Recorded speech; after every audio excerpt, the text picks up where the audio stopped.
할렐루야, 할렐루야. 오늘도 주님께서 말씀 안에서 우리에게 크신 은혜와 복을 베풀어 주실 줄 믿습니다. 옆에 계시는 분들과 함께 인사해 보도록 할까요? 사랑합니다. 축복합니다. 오늘도 말씀 안에서 큰 은혜를 누리시길 바랍니다. 아멘. 갈 곳도 많고 할 것도 많은 이 설명절을 앞둔 이 시기에 정말 주님 앞에 나와 하나님의 말씀을 듣기 위하여 힘쓰고 애쓰는 우리 모든 성실교회 성도 여러분들을 진심으로 축복합니다. 여러분, 우리가 누군가를 진심으로 사랑할 때에 가장 먼저 나타나는 모습은 무엇일까요? 그것은 바로 내가 가진 가장 좋은 것을 나누어 주고 싶은 마음일 것입니다. 맛있는 음식을 먹을 때면 사랑하는 가족 얼굴이 먼저 떠오르고, 어딘가 좋은 곳에 가면 그 사람과 꼭 다시 와야지 하고 생각하는 것이 우리의 마음이지요. 그렇습니다, 여러분. 사랑은 결코 혼자만 알고 혼자만 누리는 것이 아닙니다. 내게 정말 소중하고 귀한 것이 있다면 그것을 사랑하는 사람에게 가장 먼저 주고 싶은 마음, 그것이 바로 사랑의 본질이라는 것이지요. 그래서 사랑은 절대로 침묵하지 않습니다. 사랑은 내 안에 가만히 머물러 있는 것이 아니라 사랑하는 사람을 향해 끊임없이 표현되고 전달되어야지만 비로소 완성이 되는 것입니다. 만약에 나에게 정말로 기쁘고 좋은 소식이 있는데 사랑하는 사람에게 그 이야기를 하지 않고 침묵하고 있다면 어쩌면 그 소식이 나에게 진짜 기쁨이 아니거나 혹은 상대방을 향한 내 사랑이 식어져 버린 것은 아닌지 우리는 생각해 보아야 할 것입니다. 오늘 우리가 함께 읽은 이 마가복음 5장의 말씀은 바로 이러한 사랑의 발걸음을 우리에게 보여주고 있습니다. 예수님께서는 거친 풍랑이 일어나는 갈릴리 바다를 건너 유대 땅을 넘어 이방인의 지역인 거라사 지방으로 가셨습니다. 그곳에는 쇠사슬로도 묶을 수 없을 만큼 사납고 밤낮 무덤 사이에서 소리 지르며 괴로워하던 한 사람이 있었지요. 세상 모든 사람이 그를 포기했습니다. 가족조차도 그를 감당할 수 없어서 내버려 두었고 마을 사람들은 그를 무서워하여 피했습니다. 그는 철저하게 혼자였고 깊은 어둠 속에 갇혀 있었지요. 그러나 우리 주님께서는 달랐습니다. 주님은 세상이 버린 그 한 사람을 구원하시기 위하여 밤바다의 위험을 뚫고 그곳까지 찾아가셨습니다. 아무도 거들떠 보지 않은 그 한 영혼을 천하보다 귀하게 여기시는 그 사랑이 예수님을 그곳으로 이끄신 것입니다. 사랑하는 성도 여러분, 오늘 본문에 나오는 이 거라사 광인, 이 비참함 속에 놓여있던 이 사람의 모습이 어쩌면 예수님을 만나기 전 우리의 모습은 아닐까요? 그리고 오늘 예수님께서는 그 사랑 가득한 눈으로 이 자리에 있는 저와 여러분을 바라보고 계십니다. 오늘 말씀을 통하여서 예수님께서 우리에게 보여주신 그 참된 사랑이 무엇인지, 그리고 그 사랑을 입은 자가 마땅히 살아가야 할 삶의 모습이 무엇인지를 깊이 깨닫는 귀한 시간이 되기를 주님의 이름으로 축원합니다. 오늘 선포되어지는 이 말씀을 통하여서 우리의 닫혀있던 입술이 열리고 사랑하는 가족과 이웃을 향한 뜨거운 사랑이 회복되어지는 놀라운 은혜의 시간이 될 수 있기를 주님의 이름으로 간절히 축복합니다. 먼저 첫 번째로 우리가 참된 그리스도인으로서 사랑을 전하기 위해서는 우리 자신이 먼저 은혜를 아는 자가 되어야 합니다. 우리가 무엇을 알아야 된다고요? 은혜를 아는 자가 되어야 합니다. 오늘 본문에는 아주 대조적인 두 부류의 사람이 등장하고 있지요. 똑같이 예수님의 기적을 눈앞에서 목격했지만 그 반응은 정반대로 나타났습니다. 한 부류는 거라사 지방의 마을 사람들이었습니다. 그들은 귀신 들려 통제 불능이었던 광인이 온전해진 것을 보았습니다.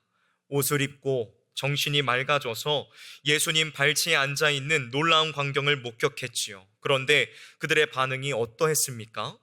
17절 말씀을 보면 그들이 예수께 그 지방에서 떠나기를 간구하더라 라고 기록하고 있습니다.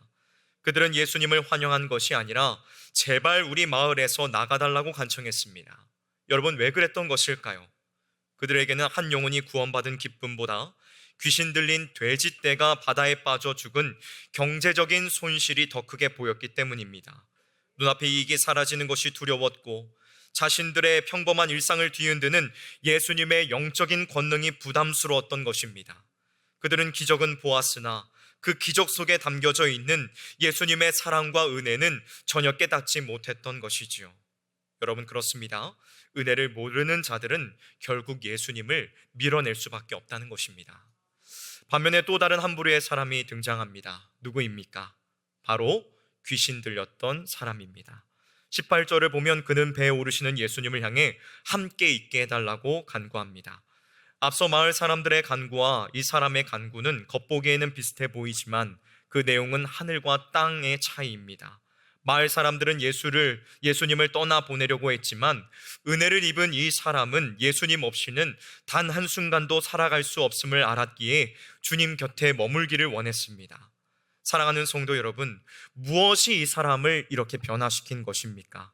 무엇이 이 사람을 이렇게 만든 것일까요? 바로 자신이 받은 전적인 은혜를 깨달았기 때문입니다. 이 전적인 은혜를 알았기 때문에 이 사람이 이렇게 변화된 것입니다. 여러분, 한번 생각해 보십시오. 그는 자격이 없는 자였습니다. 스스로를 해치며 무덤 사이에서 소리를 지르던 부정한 자였습니다. 누구도 그를 도울 수 없었고 그 스스로도 자신을 구원할 수 없는 절망적인 상태였습니다. 그런데 예수님께서 그 거친 풍랑을 뚫고 오직 자신 한 사람을 위해 찾아오셨습니다. 쇠사슬로도 끊을 수 없었던 그 끔찍한 고통의 사슬을 예수님께서 말씀 한마디로 끊어주셨습니다. 그때 그는 알았습니다. 나는 버림받은 존재였는데 우리 주님께서 나를 살리셨구나. 이것은 내가 잘나서 받은 것이 아니라 거저 주신 하나님의 선물, 은혜로구나. 이 사실을 뼈저리게 체험했기에 그는 주님을 따르지 않을 수 없었던 것입니다.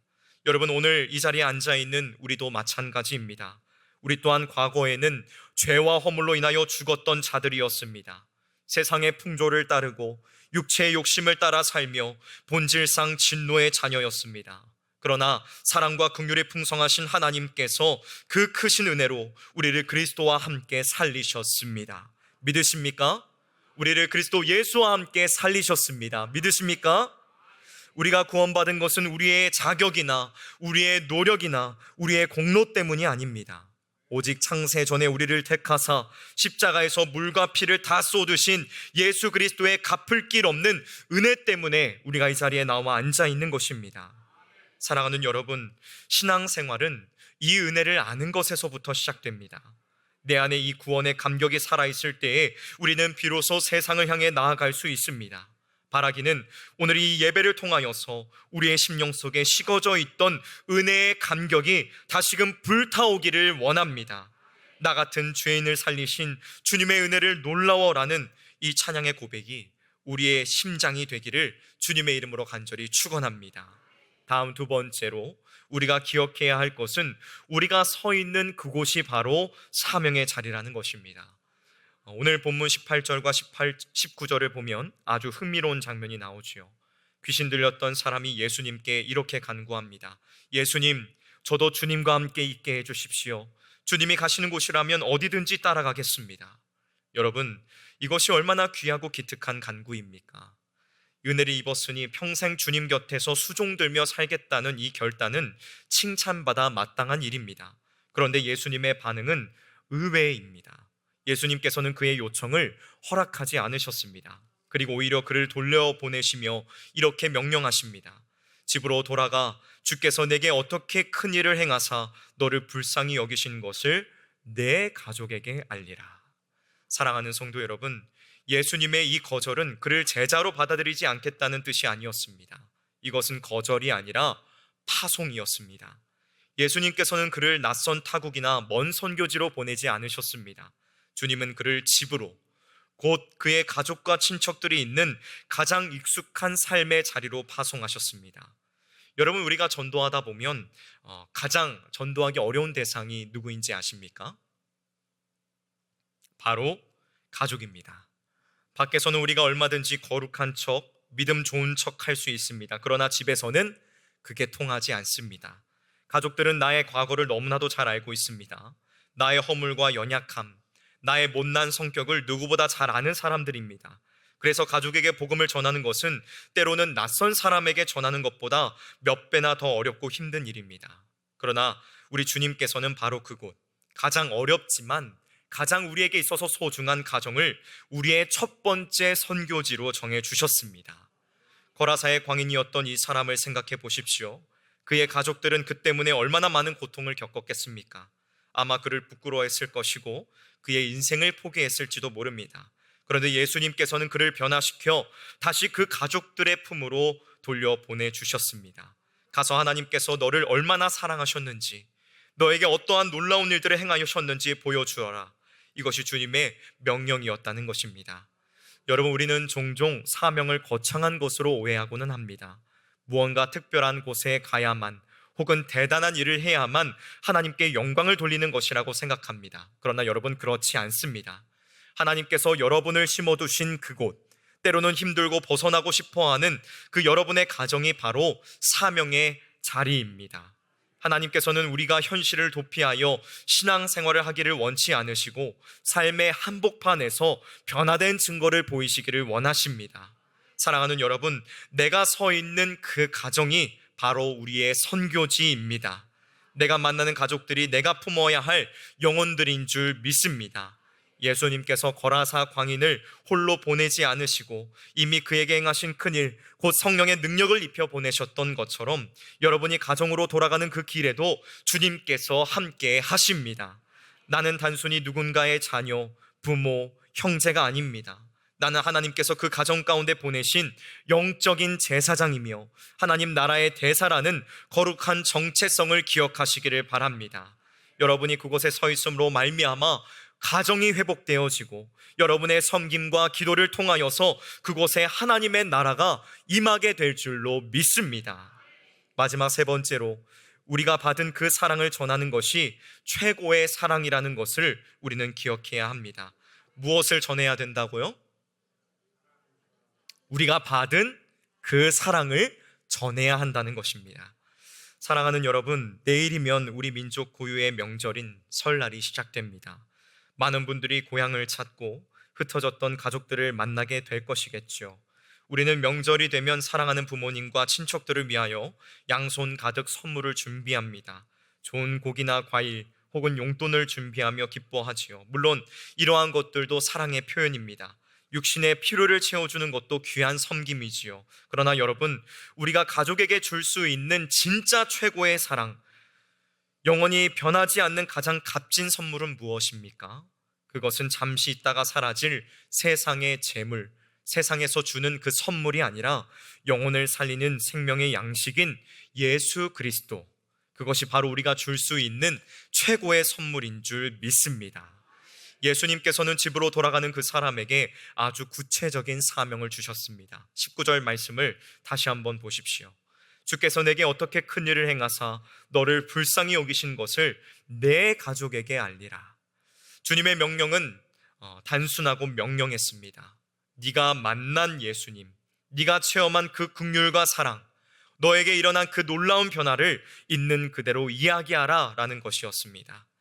이 사람은 순종하여 자신의 집뿐만 아니라 데가볼리 온 지역을 다니며 예수님을 전파했다고 성경은 기록하고 있지요.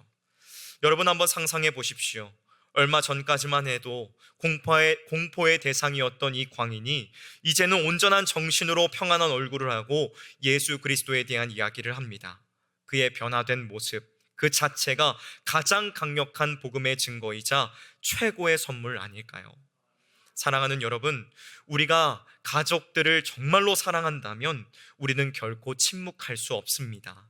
만약 사랑하는 내 가족이 영원한 멸망의 길, 죽음의 길로 걸어가고 있는데 그저 관계가 서먹해질까봐 혹은 명절의 분위기를 깰까봐 입을 다물고 있다면 그것은 진정한 사랑이라고 말할 수 없을 것입니다.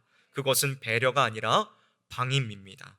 진짜 사랑은 생명의 길을, 생명을 얻을 수 있는 그 방법을 알려주는 것입니다.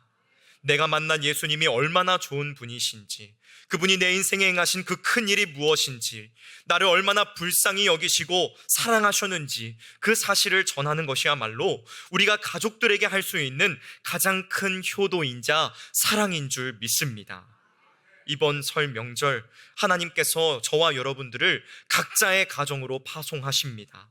여러분의 입술을 열어서 예수님을, 그분께서 하신 일을 자랑하십시오. 세상적인 자랑, 자식 자랑, 세상의 다른 것들 자랑을 잠시 내려놓고 나를 구원하신 그 예수 그리스도, 그분만을 자랑하십시오. 어머니, 아버지, 제가 예수님을 믿으니 이렇게 행복합니다. 우리 가족 모두가 예수님을 믿고 천국 소망을 가졌으면 좋겠습니다. 사랑하는 아들, 딸들아, 예수님을 믿으렴.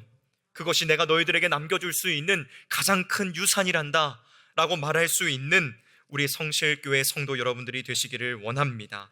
여러분, 복음은 부끄러운 것이 아닙니다. 복음은 믿는 자들에게 구원을 주시는 하나님의 능력인 줄로 믿습니다. 내가 전하지 않으면 그들은 들을 수 없습니다. 하나님께서는 여러분을 통하여 여러분의 가정이, 여러분의 친척들이 구원받기를 원하십니다. 이번 명절 두려워하지 말고 담대하게 여러분의 입을 여십시오. 여러분의 진실한 고백을 통하여서 하나님께서 사랑하시는 여러분의 가족들 마음문을 활짝 여시고 구원의 열매를 맺게 하실 줄로 믿습니다. 말씀을 마무리하도록 하겠습니다. 사랑하는 성실의 성도 여러분, 오늘 우리는 거라사의 한 광인이 예수님을 만나 어떻게 변화되었는지, 그리고 그가 받은 은혜를 어떻게 나누었는지를 함께 살펴보았습니다. 무덤 사이를 헤매던 비참한 인생이 예수님을 만남으로 가정을 살리고 대가볼리 온 지역을 변화시키는 위대한 복음의 증인이 되었습니다. 이 놀라운 변화의 역사는 먼 옛날의 이야기가 아닙니다. 바로 오늘 예수 그리스도를 구주로 모신 저와 여러분들의 이야기가 되어야 할 줄로 믿습니다. 이번 설 명절 하나님께서는 여러분을 각자의 가정으로, 고향으로, 친지들이 있는 그곳으로 파송하십니다. 집으로 돌아가라 라는 주님의 명령은 오늘 우리에게 이번 설 명절 너의 가족에게로 가서 나를 증거하라 라는 말씀과 같습니다. 이번 명절 여러분의 가정이 영적인 대가볼리가 되기를 소원합니다.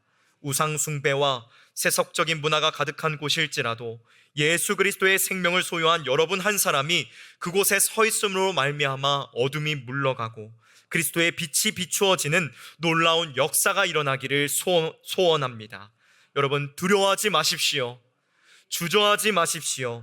주님께서 이미 그곳을 감당할 능력도 함께 주셨음을 믿으시기를 바랍니다.